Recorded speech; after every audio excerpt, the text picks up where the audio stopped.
Hello दोस्तों, आज के इस वीडियो में हम ये देखेंगे कि हम किस तरह से अपनी बुरी यादों से छुटकारा पा सकते हैं। हम किस तरह से अपने आप को और अपने दिमाग को ट्रेन कर सकते हैं कि वो उन बुरी यादों के बारे में ना सोचे और प्रेजेंट पे फोकस करे। तो अगर आप भी अपनी बुरी यादों से परेशान है और अगर आप भी खुद को इस चक्कर से बाहर निकालना चाहते हैं तो इस वीडियो को आखिर तक जरूर देखिए। मैं ये तो नहीं कहूँगा कि आप 100% अपनी बुरी यादों से छुटकारा पा सकेंगे, बट हाँ, इस वीडियो में दी गई मेथड्स को यूज करके आप अपनी बुरी यादों के बुरे इफेक्ट को डेफिनेटली कम कर सकते हैं। तो अगर आप इस बात को जानना चाहते हैं तो इस वीडियो को आखिर तक जरूर देखिए। तो चलिए आज के इस वीडियो को शुरू करते हैं। दोस्तों, हम कई बार अपनी पुरानी यादों में अटक जाते हैं। हमारे साथ पास्ट में ऐसी कुछ बुरी घटनाएं हो जाती है जिन्हें हम आज भी नहीं भूल पाते और उन्हीं बुरी घटनाओं को याद करके हम खुद को कोसते रहते हैं, खुद को परेशान कर देते हैं। और दोस्तों, इसी की वजह से आज के इस वीडियो में हम यही देखने वाले हैं कि हम किस तरह से अपनी बुरी यादों से छुटकारा पा सकते हैं। अब इस प्रॉब्लम के सॉल्यूशन की तरफ जाने से पहले हम इस प्रॉब्लम को थोड़ा और अच्छे से डिटेल में समझते हैं कि एक्चुअल में ये बुरी यादें कहाँ से आती है, इनका सोर्स क्या होता है और इन बुरी यादों को बार बार याद करने के पीछे क्या रीजन होता है। दोस्तों, आमतौर पर ये बुरी यादें एक ऐसे इंसिडेंट से रिलेटेड होती है जहाँ पर हमने पास्ट में कोई गलती की हुई होती है। उस गलती की वजह से हमें किसी काम में फेल्योर मिला हुआ होता है और दोस्तों, हम उसी फेल्योर को भूल नहीं पाते। उस फेल्योर की वजह से हमें जो एम्बेरसमेंट झेलनी पड़ी थी हम उसे नहीं भूल पाते। और कुछ घटनाओं में ऐसा भी हो सकता है कि हमारे किसी टीचर ने या फिर हमारे किसी फ्रेंड ने सबके सामने हमारे इंसल्ट की हुई हो और दोस्तों, उसी इंसल्ट को हम भूल नहीं पाते। अब ऐसी घटनाओं को ना भूल पाने के पीछे का सबसे बड़ा रीजन ये होता है कि ऐसी घटनाओं में हमारी कोई स्ट्रॉन्ग फीलिंग हर्ट होती है। ऐसी घटनाएं हमारे ऊपर कोई सिग्निफिकेंट इम्पैक्ट क्रिएट करती है और दोस्तों, इन्हीं इमोशनल अटैचमेंट की वजह से हम उस बुरी घटना को भूल नहीं पाते और उसे बार बार याद करके हम खुद को कोसते रहते हैं, खुद को परेशान कर देते हैं। बट ऐसी घटनाओं को याद करते रहने से हमारे प्रेजेंट में काफ़ी प्रॉब्लम्स आने लगती है और दोस्तों, इसी वजह से इस प्रॉब्लम का सोल्यूशन निकालना काफ़ी ज़रूरी हो जाता है। तो इस प्रॉब्लम का सोल्यूशन निकालने के लिए आज के इस वीडियो में हम 4 मेथड्स को यूज़ करेंगे। तो उन 4 मेथड्स में से सबसे पहली मेथड है एक्सेप्टेंस। हाँ दोस्तों, हमें अपनी बुरी यादों से छुटकारा पाने के लिए हमें उन बुरी यादों को सबसे पहले एक्सेप्ट करना होगा। हमें यहाँ पर अपने पास्ट को एक्सेप्ट करना होगा। हमने अपने पास्ट में जो गलतियाँ की थी हमें उन गलतियों को एक्सेप्ट करना होगा। उन गलतियों की वजह से हमें जो फेल्योर मिला था, हमारे साथ जो बुरा हुआ था, हमें इन सारी चीज़ों को एक्सेप्ट करना होगा।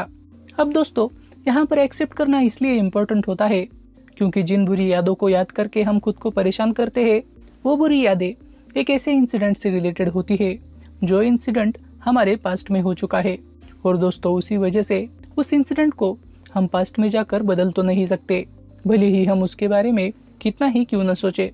और इसी वजह से उन बुरी घटनाओं को और उन बुरी घटनाओं से रिलेटेड उन बुरी यादों को एक्सेप्ट करना ही समझदारी होती है। अब एक्सेप्ट करने की वजह से हमारा बहुत बड़ा काम आसान हो जाता है क्योंकि हम जब भी किसी मेमोरी को एक्सेप्ट करते हैं तो उस मेमोरी का इम्पोर्टेंस हमारे दिमाग में कम हो जाता है और इम्पोर्टेंस कम होने की वजह से हमारा दिमाग उन यादों पे फोकस करना कम कर देता है। जिस तरह से हमारे दिमाग में हजारों लाखों यादें पड़ी हुई होती है बट हमारा दिमाग उन यादों पे फोकस नहीं करता क्योंकि हमारा दिमाग उन यादों को हमारे लिए उतना इम्पोर्टेंट नहीं मानता और उसी की वजह से हमारा दिमाग उन यादों पे फोकस नहीं करता और वो यादें हमें याद नहीं आती। और दोस्तों, सेम यही प्रोसेस हमें अपनी बुरी यादों के साथ करनी है। हमें जिन यादों को भुलाना है उन यादों को एक्सेप्ट करके हमें उनका इम्पोर्टेंस कम कर देना होगा और अब इम्पोर्टेंस कम होने की वजह से हमारा दिमाग उन यादों को एक नॉर्मल याद की तरह ट्रीट करने लगेगा और उसी की वजह से हमारा दिमाग उन यादों पे फोकस करना धीरे धीरे कम कर देगा और वो बुरी यादें हमारे दिमाग में आना धीरे धीरे कम हो जाएंगी और हम उन बुरी यादों को इजीली भूल पाएंगे।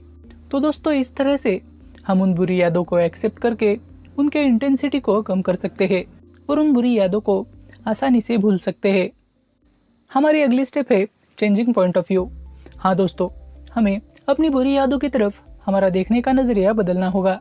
पहले हम उन बुरी यादों की तरफ एक फेलियर के नजरिए से देखते थे हम जब भी उन बुरी यादों को याद करते थे तब हम अपने फेलियर्स पे, अपनी गलतियों पे फोकस करते थे। हमारे साथ जो बुरा हुआ था हम उस पे फोकस करते थे और दोस्तों उसी की वजह से हमारे अंदर एक नेगेटिविटी फैल जाती थी। बट अब हमें उन बुरी यादों की तरफ हमारा देखने का नजरिया बदलना होगा। अब हमें उन बुरी यादों को एक फेलियर के नजरिए से नहीं बल्कि एक लर्निंग एक्सपीरियंस की तरह देखना होगा।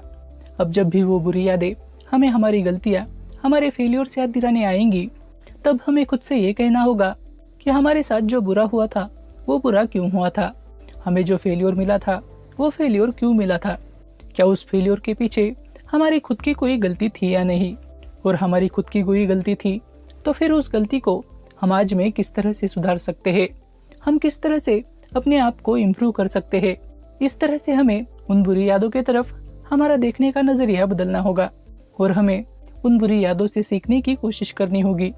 अब उन बुरी यादों की तरफ हमारा देखने का नजरिया बदलने की वजह से अब वो बुरी यादें हमें परेशान नहीं कर सकेंगी। पहले हम उन बुरी यादों की तरफ एक फेलियर के नजरिए से देखते थे और उसी की वजह से हमारे अंदर नेगेटिविटी, डिसअपॉइंटमेंट, रिग्रेट, इस तरह की फीलिंग्स जनरेट हो जाती थी और हम डिमोटिवेट हो जाते थे। बट अब उन बुरी यादों को एक लर्निंग एक्सपीरियंस की तरह देखने की वजह से अब हमारे अंदर एक क्यूरियोसिटी जनरेट हो जाती है और उसी की वजह से हम उस बुरी घटना से भी कुछ ना कुछ अच्छा ढूंढने की कोशिश करने लगते हैं। हम अपनी पुरानी गलतियों को सुधारने की कोशिश करने लगते हैं, हम खुद में इम्प्रूवमेंट्स करने की कोशिश करने लगते हैं। और दोस्तों इस तरह से हम अपनी बुरी यादों की तरफ हमारा देखने का नजरिया बदलने की वजह से हम खुद को डिसअपॉइंटमेंट के बजाय एक सेल्फ इम्प्रूवमेंट के डायरेक्शन में ले जा सकते हैं। और दोस्तों इसी वजह से हमें अपनी बुरी यादों की तरफ हमारा देखने का नजरिया बदलना होगा और उन्हीं बुरी यादों को एक लर्निंग एक्सपीरियंस की तरह देखना होगा। हमारी अगली स्टेप है खुद में इम्प्रूवमेंट्स करना। दोस्तों अपनी बुरी यादों से छुटकारा पाने के लिए खुद में इम्प्रूवमेंट्स करना और अपनी पुरानी गलतियों को सुधारना बेहद जरूरी होता है। दोस्तों अब अपनी पुरानी गलतियों को सुधारना इसलिए इम्पोर्टेंट होता है क्योंकि आप खुद ही सोचिए, अगर आपने अपनी पुरानी गलतियों को नहीं सुधारा और उसकी वजह से आपसे वही गलती फिर से दोबारा हो जाती है, अगर आपको वही फेल्यूर फिर से झेलना पड़ता है तो फिर क्या हो सकता है। और दोस्तों अगर ऐसा होता है तो फिर आप अपनी उन बुरी यादों को कभी भी नहीं भूल पाएंगे, क्योंकि अब वो बुरी यादें आपके दिमाग में अब और भी ज्यादा स्ट्रांग हो जाएंगी और उसी वजह से उन बुरी यादों को भुला पाना आपके लिए अब और भी मुश्किल हो जाएगा। तो दोस्तों इसी वजह से वो गलती आपसे दोबारा ना हो, वही फेल्योर आपको फिर से फेस ना करना पड़े, इसके लिए खुद में इम्प्रूवमेंट्स करना और खुद की गलतियों को सुधारना बेहद ज़रूरी होता है। और उसी वजह से आपको इस स्टेप में खुद में इम्प्रूवमेंट्स करनी ही चाहिए। सबसे आखिरी स्टेप जो आपको यूज करनी है वो ये है कि आपको खुद को ये बताना होगा कि अब आप बदल चुके हैं। हाँ दोस्तों, अब जब भी वो बुरी यादें आपको अपनी गलतियाँ, अपने फेल्योर से याद दिलाने आएंगी तब आपको खुद से ये कहना होगा कि अब आप बदल चुके हैं। हाँ, हमने अपने पास्ट में गलतियाँ की थी, हाँ हमें फेल्योर भी मिला था, बट अब हम बदल चुके हैं। हमने अपनी हर गलती को सुधारा है, हमने खुद में इम्प्रूवमेंट्स की है, हमने अपने अंदर नई नई स्किल्स डेवलप की है। इस तरह से आपको खुद को ये जस्टिफाई करना होगा कि अब आप बदल चुके हैं। अब दोस्तों ऐसा करने की वजह से ये होगा कि हमारा दिमाग हमारी पुरानी गलतियों पे, हमारी पुरानी यादों पे फोकस करना धीरे धीरे कम कर देगा, क्योंकि जिन बुरी यादों को हम याद करते थे, जिन बुरी गलतियों को हम याद करके खुद को परेशान करते थे, वो गलतियाँ आज में एग्जिस्ट ही नहीं करती, क्योंकि हमने अपनी उन्हीं गलतियों को आज में सुधारा है, हमने खुद में इम्प्रूवमेंट्स की है। और उसी की वजह से उन बुरी यादों को, उन बुरी गलतियों को याद करने के लिए हमारे दिमाग के पास कोई रीजन बचता ही नहीं। और उसी वजह से हमारा दिमाग हमारी उन पुरानी गलतियों पे फोकस करना धीरे धीरे कम कर देता है और उसी वजह से वो बुरी यादें हमारे दिमाग में आना कम हो जाती है और हम उन बुरी यादों को आसानी से भूल पाते हैं। तो दोस्तों इस तरह से हम इन 4 मेथड्स को यूज करके अपनी बुरी यादों से छुटकारा पा सकते हैं और इन्हीं बुरी यादों के बुरे इफेक्ट को काफी हद तक कम कर सकते हैं। आई होप कि आपने इन पॉइंट्स को कहीं पर लिख लिया होगा, और अगर नहीं लिखा तो इन पॉइंट्स को कहीं पर जरूर लिख लीजिए और इन पॉइंट्स को अपनी लाइफ में यूज करने की कोशिश कीजिए। ये मेथड्स आपको अपनी पुरानी यादों के बुरे इफेक्ट को कम करने में डेफिनेटली मदद कर सकती है। तो दोस्तों, आज के वीडियो में बस इतना ही। तो चलिए मिलते हैं अगली वीडियो में किसी नई प्रॉब्लम का सॉल्यूशन लेके। तब तक के लिए keep learning, keep implementing and keep growing.